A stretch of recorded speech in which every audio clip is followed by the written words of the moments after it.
Chào tất cả các cô chú, anh chị và các bạn đã trở lại với kênh của Băng Lê Hòn Sơn. Lời nói đầu tiên, Băng Lê Hòn Sơn xin cảm ơn các cô chú, anh chị và các bạn trong suốt thời gian qua luôn ủng hộ và đồng hành cùng Băng Lê Hòn Sơn. Tiếp tục hôm nay, Băng Lê Hòn Sơn xin chia sẻ, hiện tại trên đảo Hòn Sơn, mỗi một năm như vậy là có 3 cái lễ lớn. Lễ thứ nhất là lễ Đền Thần xã Lại Sơn. Lễ thứ hai là lễ Nghinh Ông Nam Hải. Còn lễ thứ ba là lễ Bà Cố Chủ, là ngày hôm nay mình cũng xin phép là chia sẻ lễ cúng Bà Cố Chủ trên đảo Hòn Sơn, tổ chức vào ngày mùng 7, mùng 8, mùng 9 tháng 9 âm lịch hàng năm.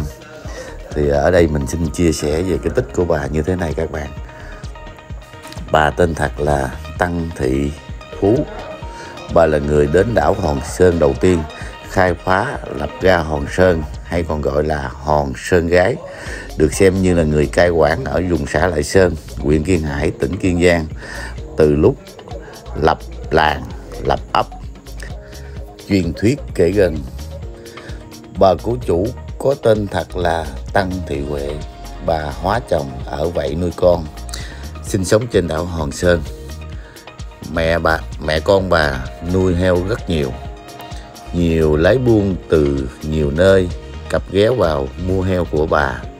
Một hôm có một bọn cướp ghé vào nhà, cướp bóc nhà cửa, bắt con bà trói lại, rồi chúng trói bà trên 1-2 cái tỉnh, chở bà ra biển rồi thảy xuống biển.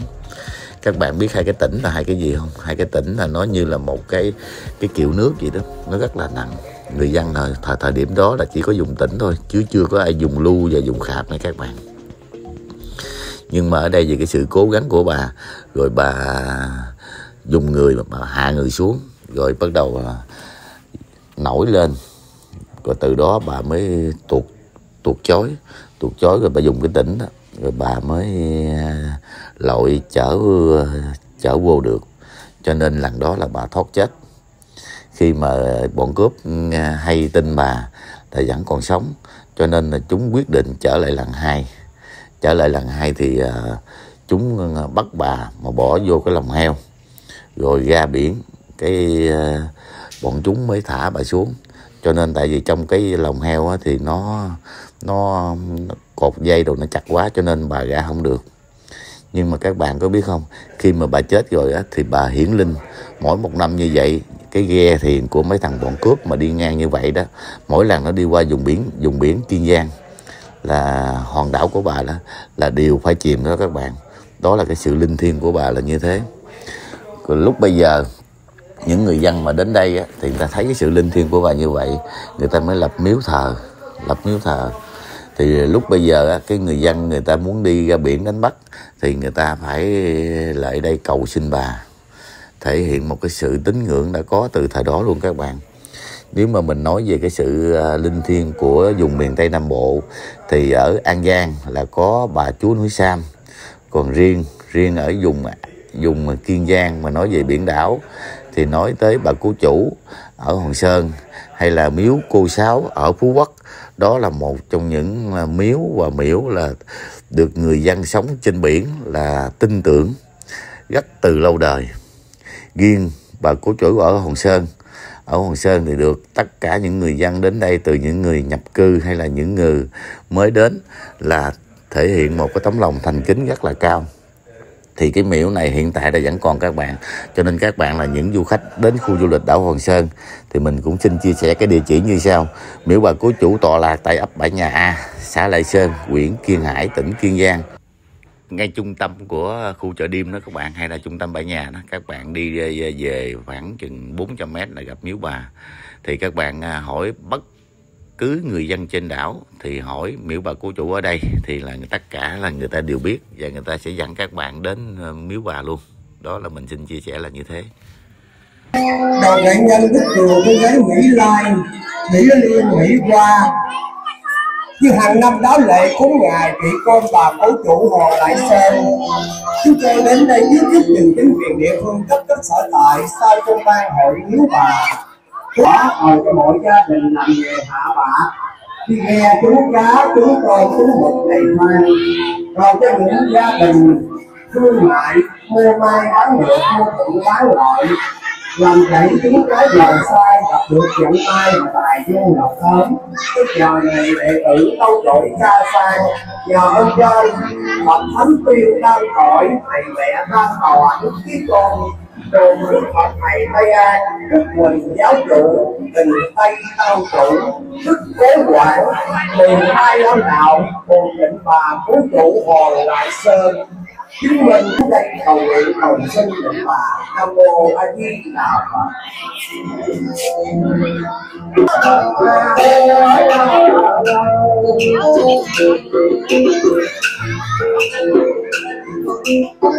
Chứ nói đâu mà để chồng ngồi lại chắc lên không nghe đã cho là đồng tâm thì khổ đau chưa có nghe rõ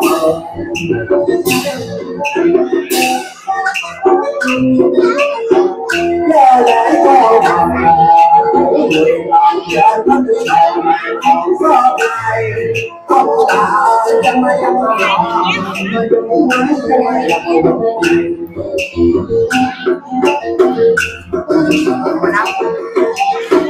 gọi lễ cô thành không để lòng của cha tôi yêu tình ở trên không đủ mẹ tôi nói cho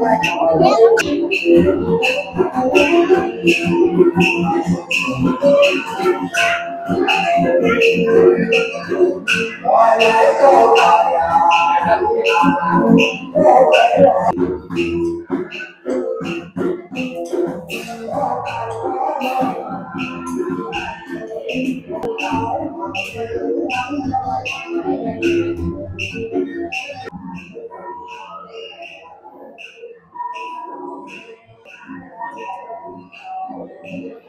Tất cả mọi người đến đây là lễ cúng rất là trang nghiêm nha các bạn. Cầu cho một năm mưa được gió hòa.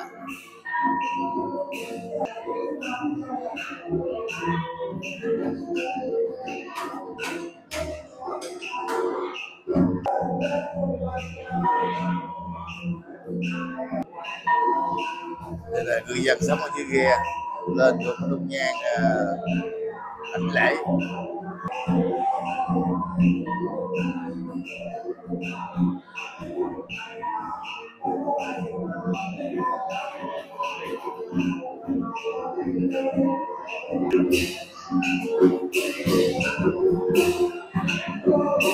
Hải ăn là miễn phí.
Niệm cầu trắng đỏ trong mây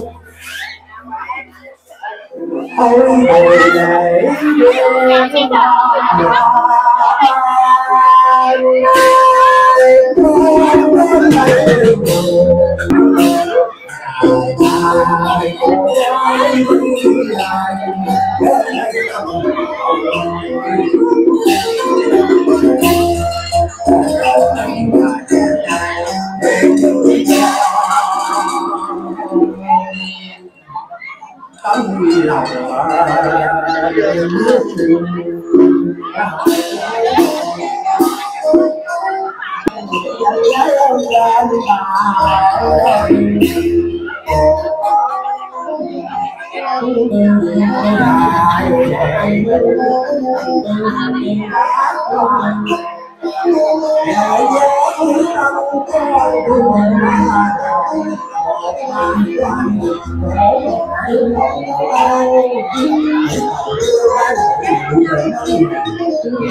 lập lệ đàng hoàng kinh dân lên lệnh bà cố dù công việc dán dán lệnh bà về rồi ta ở với nhau phải kể lấy tranh thể tôi xin bà nhé vợ còn sợ năm nay đất giảm thành cái làm ăn đặc biệt lắm dài bờ cũng đi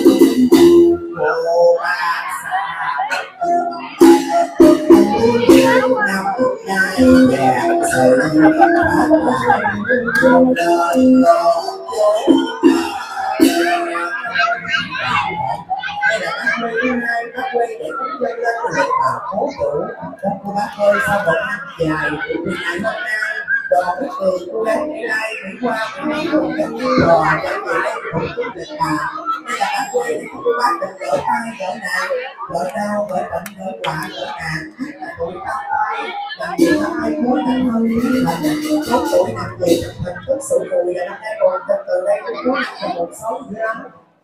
Các dự lệ của bà cứu chuộc ngày hôm nay bác phải lập tất giả bộ họ phải đọc lập lại nhà đối với bà cô nói rồi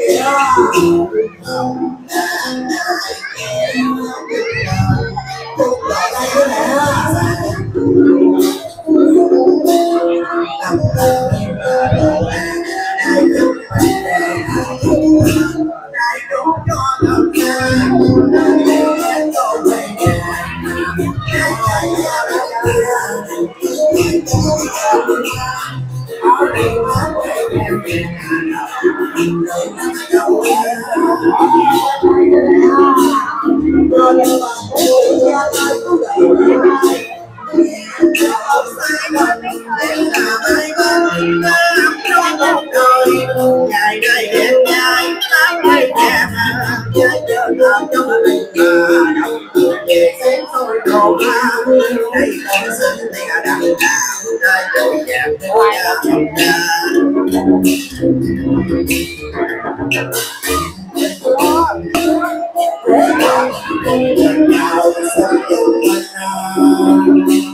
bài nguyện cầu xuống lên cứu đồ học xe con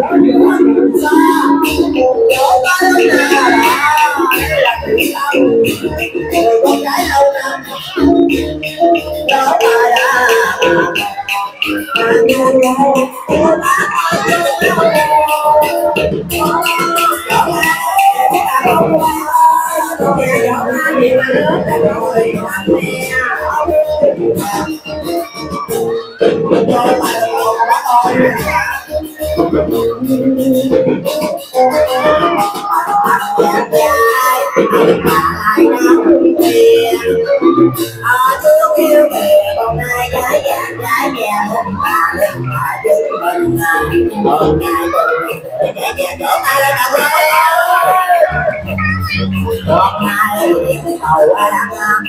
quê quê học gái kia nó chơi lại đây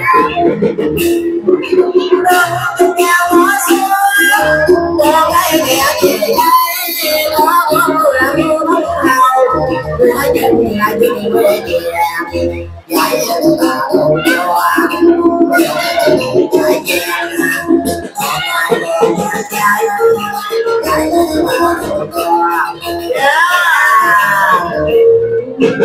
cô đi đào Phật bắt qua đủ lệ. Dạ dạ.